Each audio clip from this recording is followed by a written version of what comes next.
Hello everybody, welcome back to Future Fiber. This is your host Jenny, and this is a place where I talk about all the crafty things that I do. It's mostly knitting. First of all, I apologize if I seem a little bit low energy in this episode. There's just been a lot going on in my life right now, and I'm trying to get away from it by making a YouTube video. So you guys are here as my entertainment for today. We're back in my living room today because my room, this is a pro and a con. There's a big tree outside my window, so it's great that I have nature outside, which is very rare for New York City. But the downside is that I get absolutely no light during the summertime, so I can only really shoot in my room during the winter. So we're sitting in the one room in my house that gets consistent light throughout the day. The problem is that it's really hot in here. This outfit choice is very poor. Let's talk a little bit about life and what's been happening. I feel like I've been wanting a lot of distractions recently, so I've been casting on a lot of new projects, which you will also hear about in a little bit. And I've been just trying to find other, hobbies in my life. I don't know if I told you guys this, but I am quite a serial hobby jumper. It's very rare for me that I've stuck this long to a hobby. Recently, I've been really interested in jewelry making. So I'm actually going to a class, jewelry making one-day class in Manhattan, where I will make a ring for my boyfriend, because he was talking about, why don't men get to wear engagement rings? So that's a secret. That's a nice transition into talking a little bit about where I've been accessing information about these hobby jumping crafts of mine in the past couple of weeks. I wanted to talk about Craftsy. I think you're floating about this sphere, you would already know what Craftsy is, but to explain what they are a little bit, Craftsy is your online resource for all things creative. I've been taking a couple of classes there to, one, further my knowledge in existing hobbies of mine, but two, also to expand my horizons a little bit. What's nice about Craftsy is that you can look at all these things in one place. So some of the courses that I've taken on there, one has been about silver or precious metal clay jewelry making, but also there's a ton of material around the crafts that we all know and love about knitting, crocheting, sewing. This year, one of my kind of goals as a knitter has been to kind of start dabbling in color work. I started taking a couple courses in stranded color work, and also, I have been sewing for a while, and I've had a serger for about a little over a year now, but I realized that I really don't know that much about sergers and how they work. I started taking a course called Beginning Serging, so that's been really helpful for me. It's kind of embarrassing that I am learning about these things a year into me owning this machine. So the first 1,000 of you to click the link in the description down below will get a full year of premium membership to Craftsy for only $1.49. So if you're interested in having a single resource for all of your crafty tutorials, definitely check out Craftsy, and thank you so much, Craftsy, for sponsoring today's video. Oh, it's so hot. I'm really regretting this decision to wear this mohair sweater right now, so let's just start talking about this, and maybe I could take this off. I finished my Cognac sweater by Atelier Castin, and this was a test knit for this particular sweater. The pattern will be out very, very soon, I believe in early June or late May. My test knit experience and knitting experience for this particular cardigan was really good. The construction was a little bit challenging up here, just trying to keep all the increases and shaping and just keeping track of all of that. But in the pattern, there is a chart at the end for you to kind of like work off of. I thought the chart was more helpful for me than reading the written instructions, but there are written instructions as well as chart to kind of fit your needs, I guess. I thought the sizing and yarn requirements and all of that were pretty accurate. To talk a little bit about the yarn that I'm using, or that I used. The base yarn is Brooklyn Tweed Peerie, which is a stock yarn, and it was in the colorway Peony that I knit this in.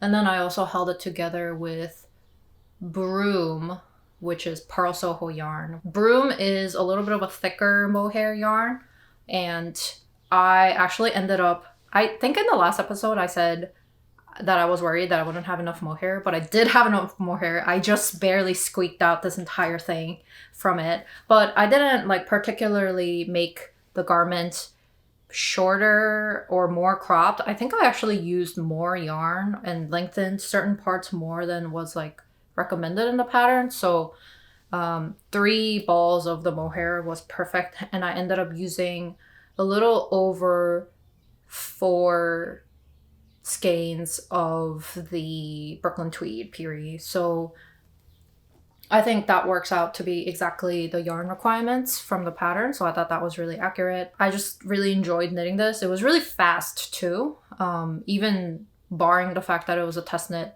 and therefore I worked on it a little bit more consistently than something that is not a test knit.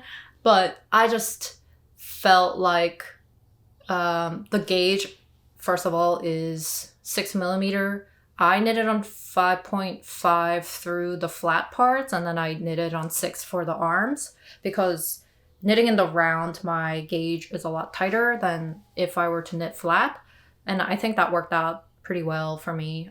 It looks pretty even throughout the garment. The arms are still a little bit tighter, but it's kind of evening out with wear and blocking. So I am really happy about how this turned out. And let me show you a little bit the full length, and maybe I can do this quietly so that my couch doesn't make farting noises again. But yeah, so this is like high-waisted, and this is where it's sitting right now. So it's cropped. It's a cropped length, but it's not super cropped where you raise your arms and you're worried about it kind of lifting and showing everything.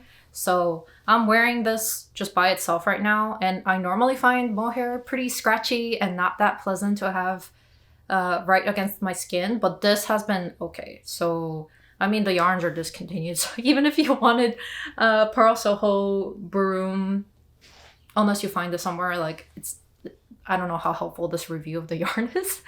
This is so warm because of the mohair, but I chose to wear it on the sunny day so I could show you guys what the fit is like. And you can see here that the shoulder, it's stretched out a little bit, but I think the shoulder is really, when I first knit it up, and also if I just do the top button up, like, I think the shoulder is right against my shoulder line.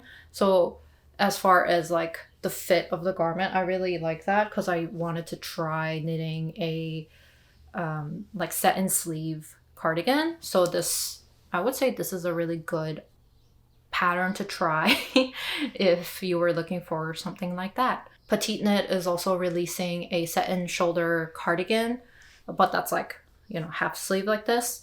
I was thinking about buying that pattern, but I might consider knitting just this pattern and short sleeves, and maybe knitting it off gauge so that it's I can use different yarn and different gauge. So I might consider that, just so that I don't have to buy another pattern. Like, I like supporting pattern designers and stuff, but sometimes I wonder, like, what do I need to buy, like, so many of the same kind of patterns? So maybe I just need to learn, like, to convert gauge and all of that. Oh, and this button here, I got these buttons at Knitty City, but they're kind of like, they have a metallic backing, and then the top is kind of this white enamel, which I think adds a nice cute touch and makes it look a little bit more, I don't know, more sophisticated than if it was just plastic buttons. So I think this was a good choice. I don't know. What do you guys think? Okay, so that's the finished object. It's the only finished object for this podcast, because I got a little carried away with work in progress. Let me talk a little bit about the things that you have already seen, which is just accept that this project will appear in the next like 3 podcast episodes, but I did make a lot of progress, okay? This is the Minto sweater by Knitonomy, and you guys have seen this a couple times already, but this is knit up with Holst Garn Supersoft in the colorway Princess, held together with Purl Soho Coorie in this purplish color. We are at the next like big step. Right now I'm working on this right sleeve, and you can see that I've done like 1 repeat of the pattern. The bottom is still on a cord, because I wasn't sure if I would have, once again, playing yarn chicken always, I wasn't sure if I would have enough of this mohair left. So I wanted to do the finishings in just like Supersoft held double so that well, first of all, that I don't have to buy more yarn, but also second, it kind of matches all throughout the garment. So that's why I have the bottom still on a cord. I haven't done the ribbing yet.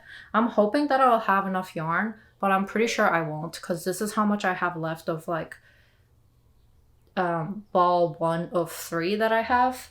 And then I've only have this much in the sleeve. So I'm really feeling not optimistic about the outcomes of this, but if I do end up having enough mohair for this whole thing, minus the ribbing, then it'll look intentional. So if not, then I'll have to find another mohair that is like close enough, and that's going to be another problem for me. So anyway, that's my current progress on this guy. I've read a little bit ahead on the sweater pattern, and I am a little bit confused about how the decreases are supposed to be worked for underneath the arms. I know that you're supposed to decrease along the sides of this column of knit stitches, but I'm not sure how that works in terms of like stitch count and pattern. So if anyone has knit this before and you've done the sleeve decreases, I would love to know how you approach that. Like, is it supposed to break pattern and you just like decrease along the side like that? Or I was a little bit confused about how the pattern described it. So, and I read through the Ravelry notes and not that many people talked about it. So maybe I'm just weird. It is getting hotter and more difficult to work on this as I am facing heat. So I am trying to get this finished in a timely manner before it gets to be consistently like above 80 degrees, which would be a disaster time for me. The next project, we have the Ttthin sweater by Wool and Beyond.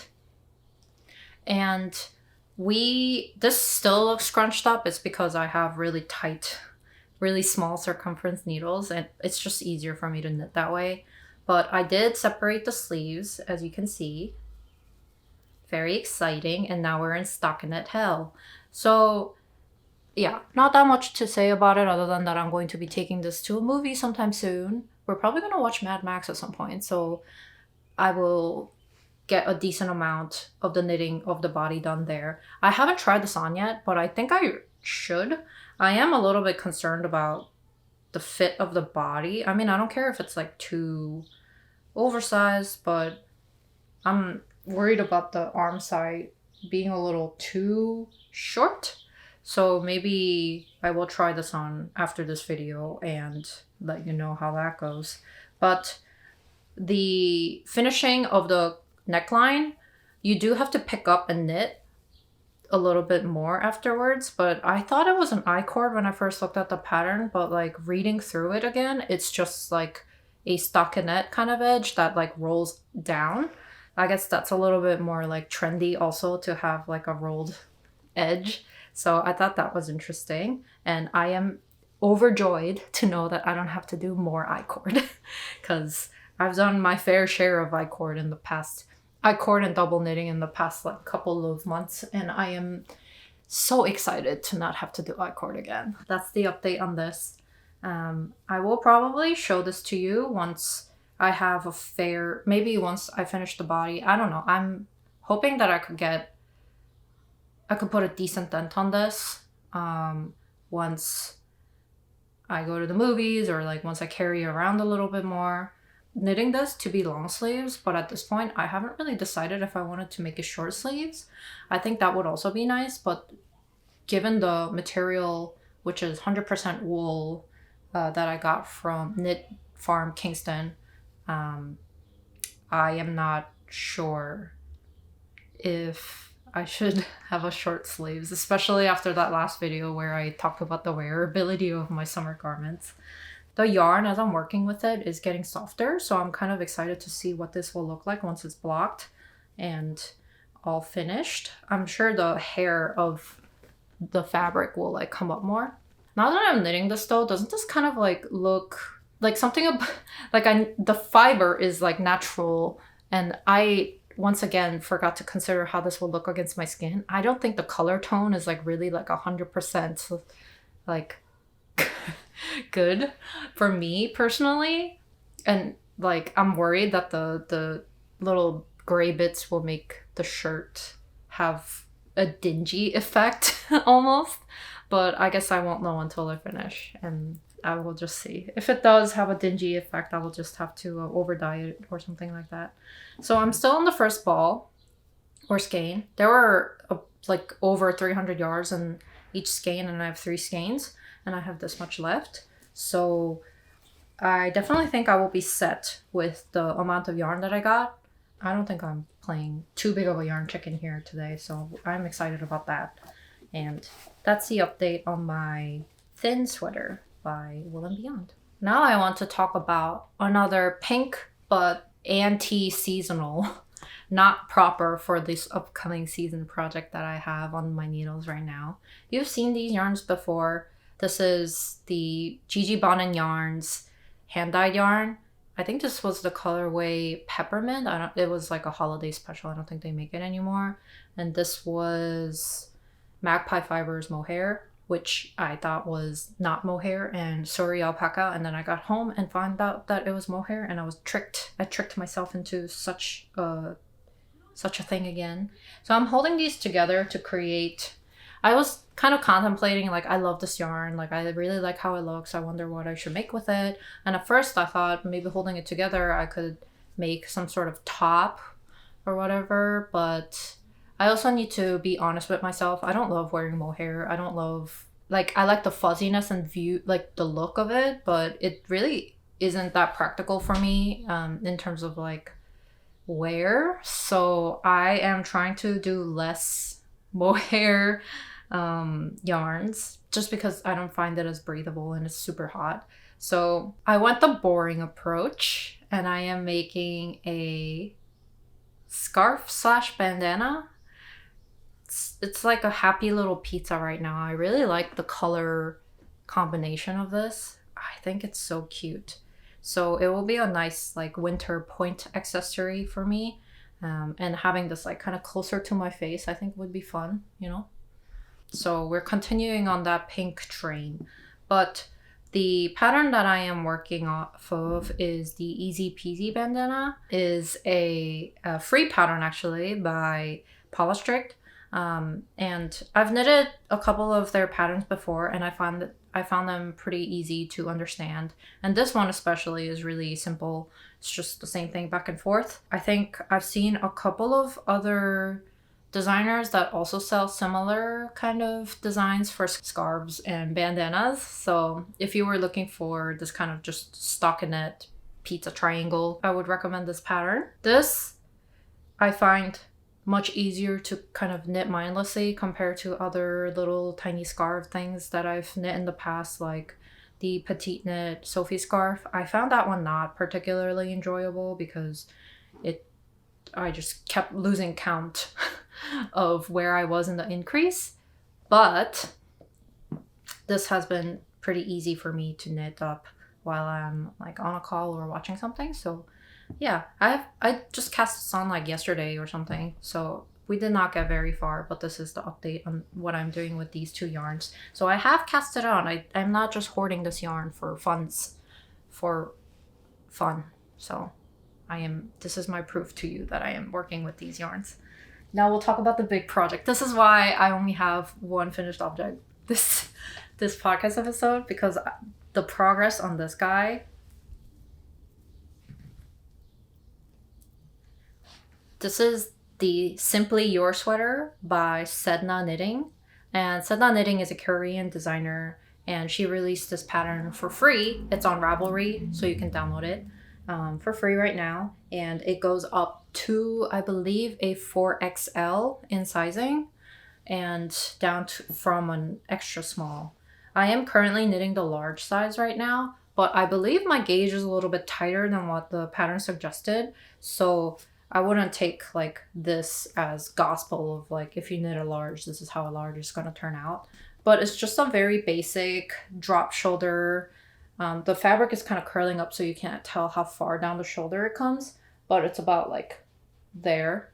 And I bet once you have the sleeves, and it's going to stretch out downwards a little bit more. The interesting thing about this pattern is that it's not like a completely written instruction pattern like a lot of the drop shoulder sweater designs I've done in the past. This is charted. So the entire garment, like front and back, has charts for how you do the German shirt row and how to pick up and things like that. So I found that initially kind of confusing, but it was a good exercise in like reading off a chart, like a full charted garment pattern. The original sweater does not have these stripes in, and I think if you are into K-pop or if you're like Korean or interested in Korean media or anything like that at all, you might recognize this pattern. It's currently a trending meme, although maybe by the time I finish it won't be so trending anymore. But I just really liked this color and stripe of the sweatshirt that Min Hee-jin wore at the press conference for Hive and all that stuff. So so I just copied it.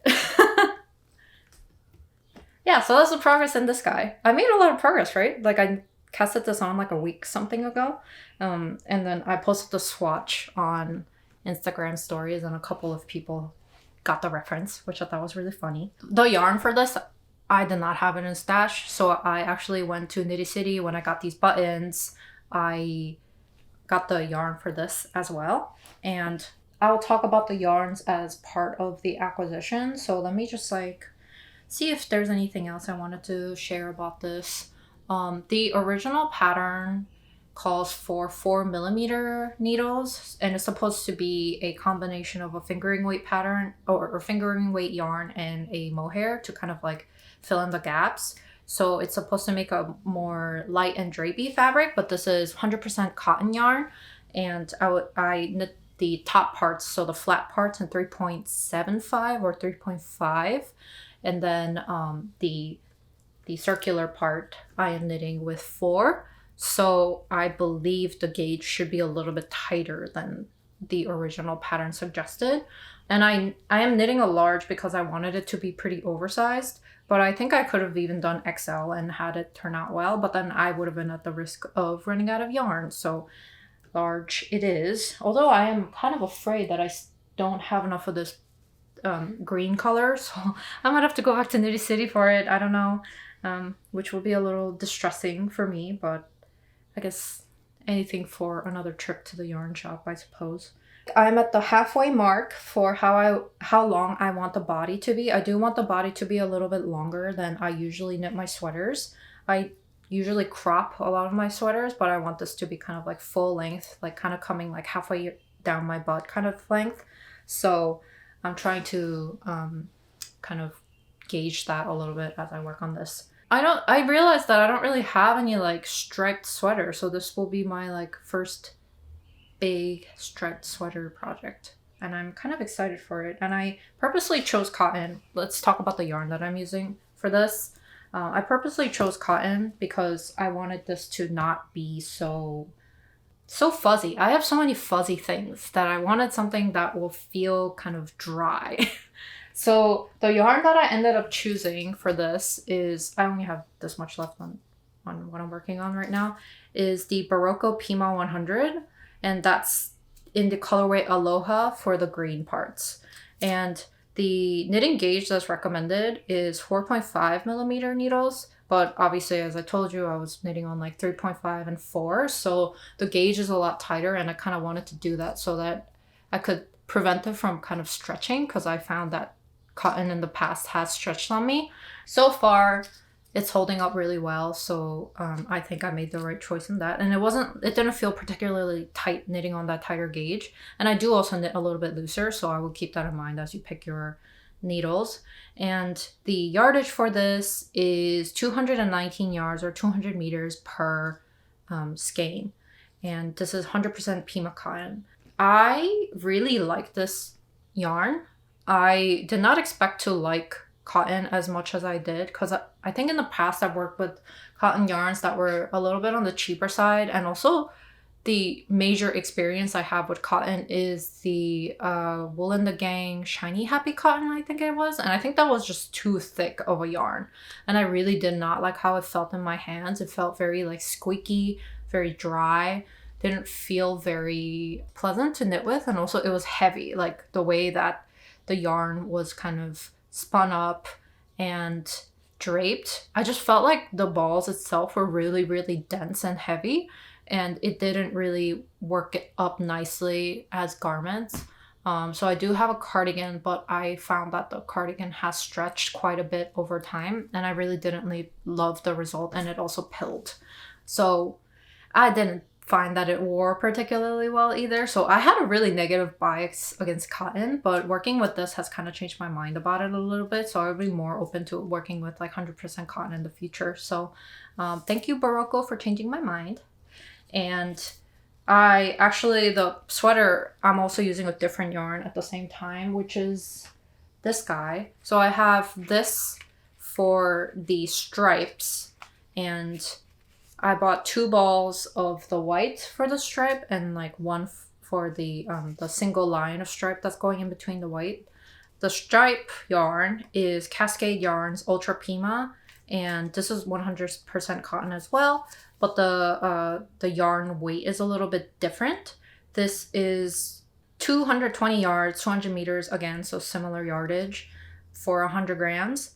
But it's recommended that you knit with 3.75 to 4 millimeter needles with this one. So that's another reason why I like chose to knit the whole thing on like a smaller gauge as well, or a tighter gauge, so that I could kind of match between the 2 different yarn weights. And this wasn't something that I did on purpose. It's just that when I was there at Knit City, they just didn't have the colors that I needed in the Berroco Ultra Pima, so, or Pima 100. That's why I got the Cascade Ultra Pima. Some differences between this. First, right off the bat, I think I prefer the Berroco Pima 100 as yarn, because I don't know if you can see, like here, I think, especially on camera too, the 100% Pima or 100 Pima by Berroco, it doesn't have like a sheen to it. It has a slight sheen, but it's not like, you don't feel it's very shiny necessarily. So that's what I really like about how it works up. And it handles very nicely. It has like a very soft feeling to it. Soft, but like dry feeling to it that I really like. And I don't know, it just feels very appropriate for even baby knits. I would definitely consider this for like a baby blanket or things like that as well. Ultra Pima is similarly soft, but the difference is that the yarn has more of a sheen to it. I think it's less visible on the navy, but on the white, this white has almost like a glowy effect to it because it's got that extra shine on it. And I don't know if it's because it's like, I mean, I don't know. I don't really know why that is. I don't know if it's because it has an extra treatment coating on it that maybe comes off when you wash it or whatever, but it does feel very, I wouldn't call it plasticky, but like the coating almost feels rope-like right now. It's not particularly hard on my hands, but I think if this was a thicker weight of yarn, maybe it would feel a lot, a lot harder. So that's why I don't 100% love this yarn, but I would definitely use this again. I don't know how I would feel about knitting a whole garment with it necessarily, but yeah, this is definitely another good choice, but I would prefer to use the Berroco. Success with cotton yarns this summer. I really like how this sweater project is turning out, and I'm excited to finish it, which is why I've been kind of like working on this a lot more than the other stuff. And this garment isn't as heavy as I thought it would. It would be heavier still than if I made a wool equivalent, but for summer I think this is like perfectly fine, and I'm excited to use it as kind of like a sweatshirty material.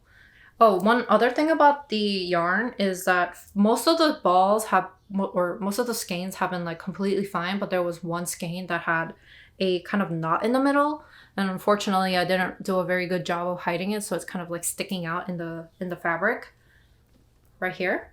So that was a little bit disappointing. I could have position, the better. But I'm not really the type of person to be really picky about that stuff. But if you are sensitive to that, I would also keep that in mind, that potentially there could be like knots in the middle of the skein. So I guess lastly for acquisitions, I have a couple of needles that I bought. One of them is on a project already. Okay. Well, I also bought these at Knitty City. I think these are the Addy like rockets. So they're metallic needles, regular guys. And these, it's all tangled up in here, but these are the Addy squared.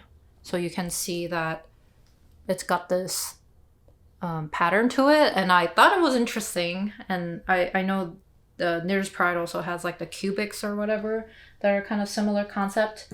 I guess it's supposed to make it a little bit more grippy and like less slippery as a metal needle, but I don't particularly hate metal needles to begin with, just the smooth ones. I do find that the regular turbo ones are a lot more slick than, say, Chiao Gu's. So if you don't like metal needles to begin with, I don't think you're going to love these. And I've actually worked with these as like 12-inch sock circulars, and I hated them because I thought the tips were too blunt. But in this like regular larger format, I feel like the tips are not as bothering me. So yeah, these are fixed circulars, but I mean, it's always 4mm. It's always a nice size to have an extra of, so that's why I have this. The squared ones, I don't really notice a difference, to be honest, with like than like these smooth ones. I guess the yarns are slightly more grippy but on them, but I didn't think it was like particularly an upgrade or whatever. So I mean, if you are able to find them on sale for like a super sale and you don't mind having like extra metal needles, I would consider them, but I wouldn't necessarily go out of my way to buy these. That's just how I feel about these Addy needles.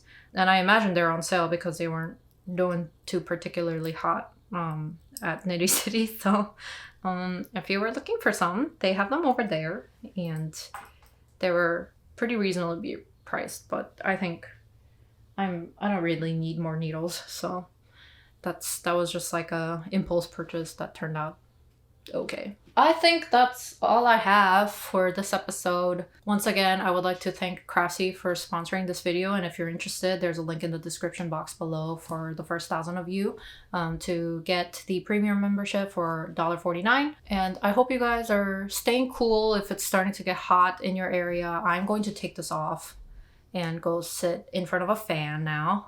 But I hope you guys are having a good week, good day, wherever you are, and I'll see you guys in the next episode.